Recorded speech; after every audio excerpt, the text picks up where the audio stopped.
girls. Afternoon. Good afternoon. Just want to do a wee thing. Woo! Sorry. Oh. Uh-oh.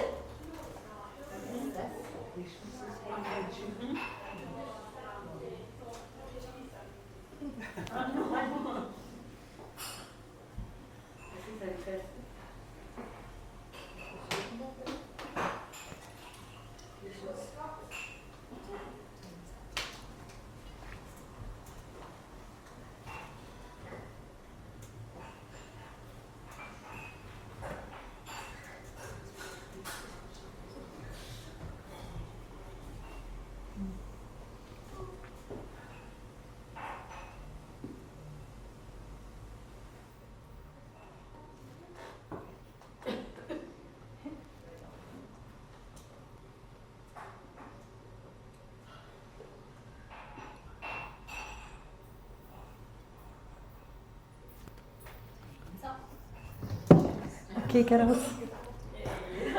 Hilary, thank you. Thank you. So how was that for you? Was that a wee bit uncomfortable? Did it make you feel a wee bit, what's she doing? Why is she not speaking to us? Does she not realise this is why we're here?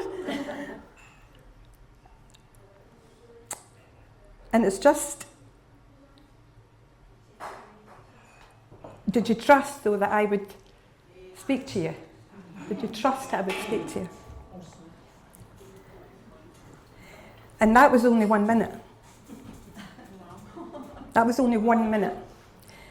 But our God, our Heavenly Father, sees every single second of every single minute of every single day when we struggle with every fear, every emotion, and every other doubt about whether we are seen and heard by Him. But do we have the patience to wait on the Lord? I want to read Romans 5, verses 1 to 8 from the Message, and the title of the chapter is Developing Patience. By entering through faith into what God has always wanted to do for us, set us right with Him, make us fit for Him, we have it all together with God because of our Master Jesus. And that's not all. We throw open our doors to God and discover at the same moment that He has already thrown open His doors to us. We find ourselves standing where we always hoped we might stand, out in the wide open spaces of God's grace and glory, standing tall and shouting our praise. And there's more to come. We continue to shout our praise even when we're hemmed in with troubles, because we know how troubles can develop passionate patience in us, and how that patience, in turn, forges the tempered steel of virtue, keeping us alert for whatever God will do next. In alert expectancy, such as this, we're never left feeling shortchanged. Quite the contrary. We cannot round up enough containers to hold everything God generously pours into our lives through the Holy Spirit. Christ arrives right on time to make this happen. He didn't and doesn't wait for us to get ready. He presented Himself for this sacrificial death when we were far too weak and rebellious to do anything to get ourselves ready. And even if we hadn't been so weak, we wouldn't have known what to do anyway. We can understand someone dying for a person worth dying for. And we can understand how someone good and noble could inspire us to selfless sacrifice. But God put His love on the line for us by offering His Son in sacrificial death while we were of no use whatever to Him. And in verses 3 to 5 there, when it says that patience in turn forges the tempered steel of virtue, it means a character strengthened through hardship, trials and adversity, transforming raw endurance into refined moral goodness. Now, when I was trying to come up with what I was going to say today about the fruit of the Spirit, patience, and following 3 amazing messages on love from Linda, and joy from Andrula, and peace from Abby. I was and am nervous. I'll get it wrong. Having never done this before. This is not my natural habitat. So, please have patience with me. So what happened was that I came across a notebook that I hadn't seen for a very long time, years in fact. And amazingly, one of the very first things I read that I had written in it was a quote from Dr. Charles Stanley about patience. And the quote is, "Patience develops in proportion to my belief that God is in absolute control of my life." Now, when I read that, I was gobsmacked. Well, I was godsmacked. And I don't know when I wrote it, but I do know that if I'd read that and heard this about 19 years ago, and even 10 years ago, I wouldn't have believed it, and I would have totally dismissed it. You see, 19 years ago, I lost my only son, my beautiful Mark, to suicide.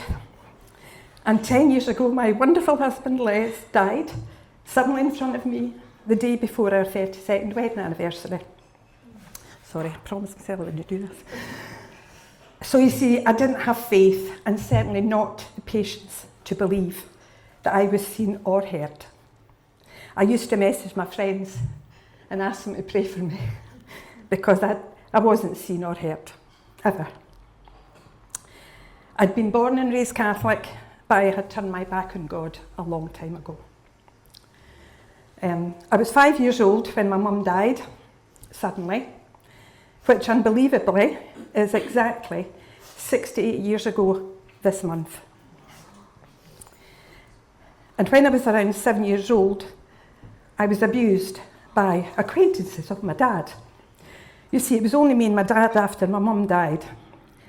And as we had no telephone, like lots of people, because this was in the late 1950s, if my dad had to make a phone call when I was in bed, he had to walk to a phone box. Remember the big red phone boxes? To walk to a phone box, which was about a 5-10 minute walk away and back. And he couldn't leave me at home on my own.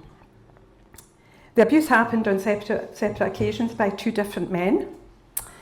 I don't know or remember the words I was saying during this, but I was so traumatised and scared. But looking back, I now know God must have heard me, because on both occasions the abuse stopped very abruptly and they left. And it never happened again. And until the day he died, my dad never knew what had happened because I couldn't tell him. So, moving on. I've always been inquisitive and interested in spiritual ways. Unbelievably, I was able to create my own Ouija board when I was 9. Where that came from, I have no idea. But you see, I was always searching for my mum. And Satan, very cleverly, made me believe I was able to contact her. Throughout my life, and even into my 60s, I was still searching. I learned about Buddhism. I became immersed in what was called the New Age spiritual way. I did tarot readings, psychic readings, angel card readings. I learned mediumship, spiritualism. I became a Reiki master. I learned Sikhem, which is an Egyptian healing system. I used crystals, you name it, I did it. And I was good at it all. I went to a true angel therapy course in Glastonbury, which again, unbelievably, took place exactly 21 years ago now, this month. That I was taught what I now know was a huge lesson about God's true love and patience. I had booked to go on this course with a friend. She had taught me Reiki. We flew down at the weekend and eventually arrived at our B&B, which was run by a lovely couple. The course was a week long, so Monday was going to be our first day. We arrived at the hall where the course was being held on the Monday morning, And when I say there were people from all over the world attending this course, I mean they had flown in from all over the world.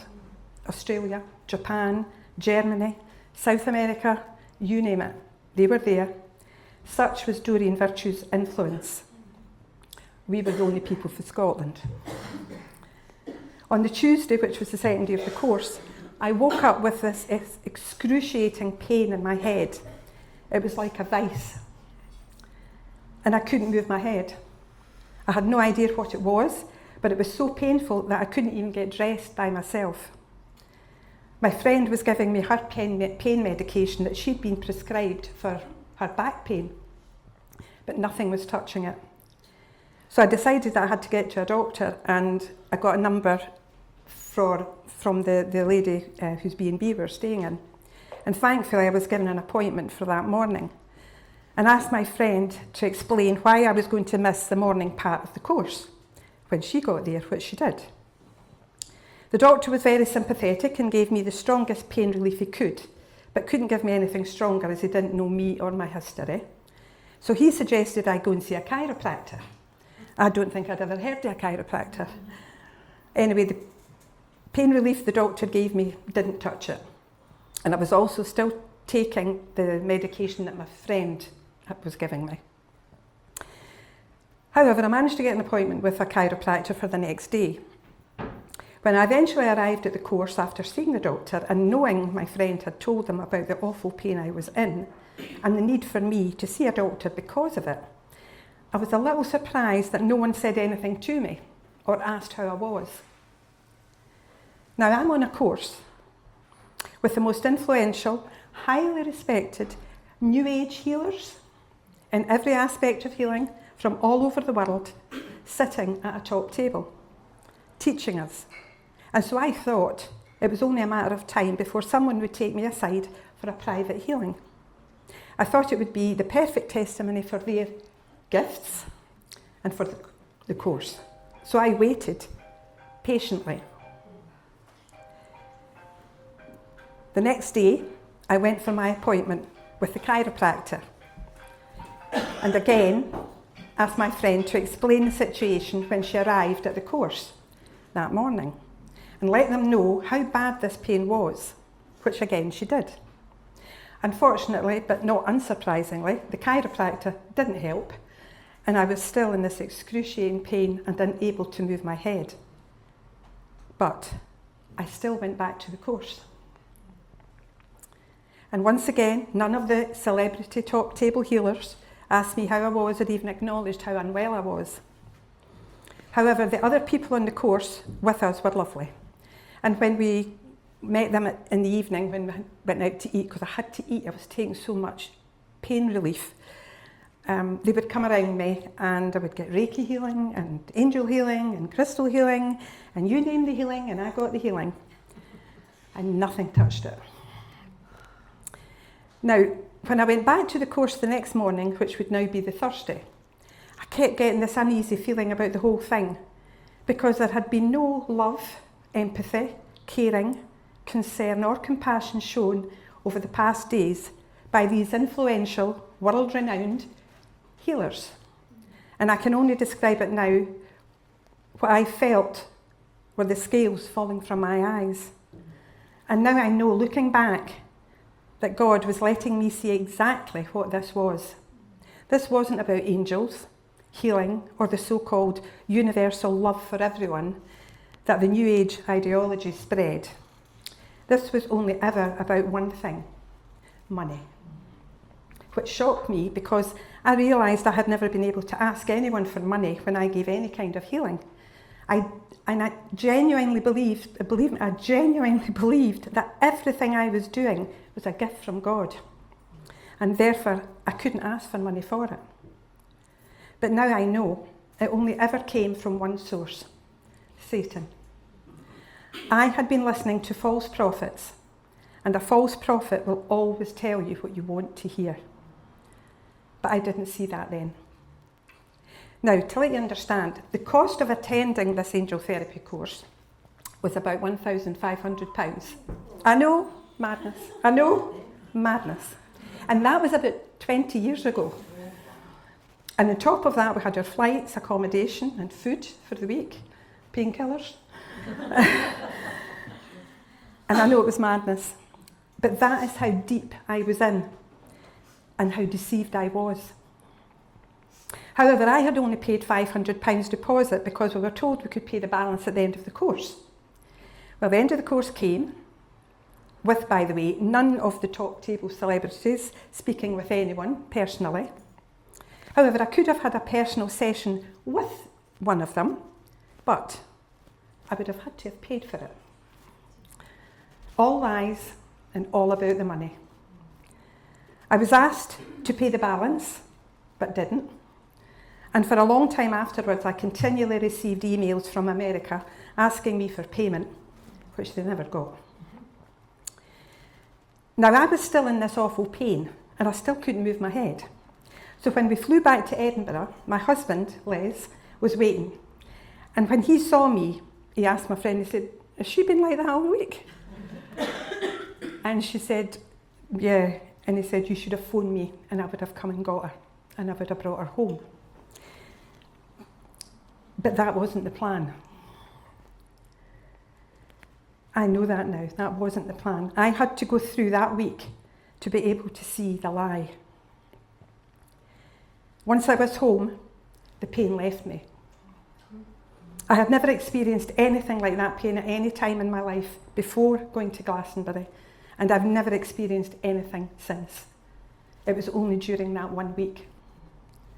And just for your information though, in 2017, Doreen Virtue, whose course I was on, denounced all her New Age teachings, repented and converted to Christianity, and was baptised when she was convicted after reading Deuteronomy 18 verses 10 to 12, which reads, "Don't you dare sacrifice your son or daughter in the fire. Don't practice divination, sorcery, fortune-telling, witchery, casting spells, holding seances, or channeling with the dead. People who do these things are an abomination to God. And it's because of such abominable practices that God, your God, is driving them out before you." And she requested that all her previous New Age materials, books, cards, certificates, I could have had a certificate, be removed, discontinued, and not used or promoted. I mean, she made millions, and she stopped it all. And she's now Christian. Personally, I've thrown away every book, oracle card, tarot card, angel card, crystals, and anything relating to this devil deception. I too have sincerely and humbly repented. And I was baptised on the 15th of September 2019, on my husband's birthday. He had died in 2016. Jesus waited for me patiently. I'd now like to read something to you that I, again, can't remember writing, but this was also in the notebook that I had found, I haven't seen for years. And it's so true of so many other Satan-deceived situations I've been in and gone through in my life, much more than this circumstance, but then that's another story. And this is what I wrote. "Lord, how can it be that I did not see you? I walked every day thinking, I know the way without you. But there was never a time that your light did not shine on me. And as I stumbled and fell and walked into hell, you were waiting." Sorry. So that's part of my story. And even after this, it took quite some time and a lot more painful trials, testing and patience before I finally gave my life to the Lord. Satan does not give up easily, and he still doesn't. But God gently, patiently and continually put people in my path who showed me that he is the only way, the only truth, and the only life we need. God's timing is always perfect. Has anyone here ever read or heard Jesus saying, "Oh, sorry, I'm late"? Or, "Oh, my apologies, I slept in"? Or, "Sorry, I hope I haven't kept you waiting"? No. Be assured, you are always seen and heard, You don't have to be seen by others to be significant in God's eyes. In Psalm 121, we're told, He never slumbers or sleeps. He is our constant guardian, our keeper. He is ever watchful, our protector. He is never weary, our sustainer. And I know I'm speaking on the fruit of the Spirit, that is patience, but patience also means endurance, willingness to wait, long-suffering, steadfastness, persistence. Patience is often defined as faith applied over a prolonged period. Jesus is the epitome of patience, and we should try to embody that patience. Jesus waits patiently, not to see some grand gesture or effort from you or me. He just wants you and me to come to him just as we are, in our brokenness, in our pain, and in our darkness. One of my most favourite stories in the Bible is found in Mark 5, 21 to 43. And it's also in the Gospels of Luke and Matthew. It's about a highly respected synagogue leader in Capernaum named Jairus, who was held in high social standing, who humbled himself and begged Jesus to follow him to his house and heal his dying 12-year-old daughter. Now Jesus agrees and is following Jairus. Can you imagine? The king is following a synagogue leader. Now I can only imagine what the crowds were like around Jesus that day, pushing and shoving, calling on him. And they would also be following Jairus, because some of them must have heard Jesus agree to go with Jairus to his house to heal his dying daughter. Now within that crowd, there was a woman who had suffered a condition of bleeding, hemorrhaging, for over a decade, for 12 long years. She had nothing, she was destitute and desperate. All her money had gone to various physicians, healers, who said they could heal her, but they lied and treated her badly, and she always ended up worse off than she was before.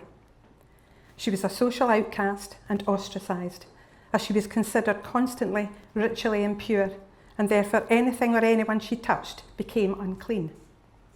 But she had heard of Jesus. We don't know when she heard of him or how long she had been patiently waiting that day, and I cannot imagine what she was thinking in those last frantic, terrifying moments. She must have covered her face so she wouldn't be recognised, knowing what would happen to her if she was. But she knew Jesus was her last hope. So what does she do? She shoves and she pushes and she jostles, and I'm quite sure harder than everyone else, to just get close enough to her last hope. And then she takes a huge risk of faith, and she stretches out her hand and touches his cloak. 12 years of pain, isolation, and fear gone in that instant. All because she was patient, took a risk, and believed. And then, just to confirm her patience and risk of faith was worth taking, Jesus calls her his daughter, the only person he ever calls daughter. That she is healed and whole, and to live well and live blessed. Now, Jairus had also taken a huge risk of faith and humbled himself, recognising that he needs Jesus to heal his dying, not just unwell, but dying daughter, 12 years old. And here was this unclean, ostracised woman stopping Jesus in his tracks. How must Jairus have been feeling? What must he have been thinking? I would imagine his patience was worn very thin. Why would Jesus take time with this type of woman? Didn't he realise that his daughter was dying, that he and his 12-year-old daughter were far more important than she was?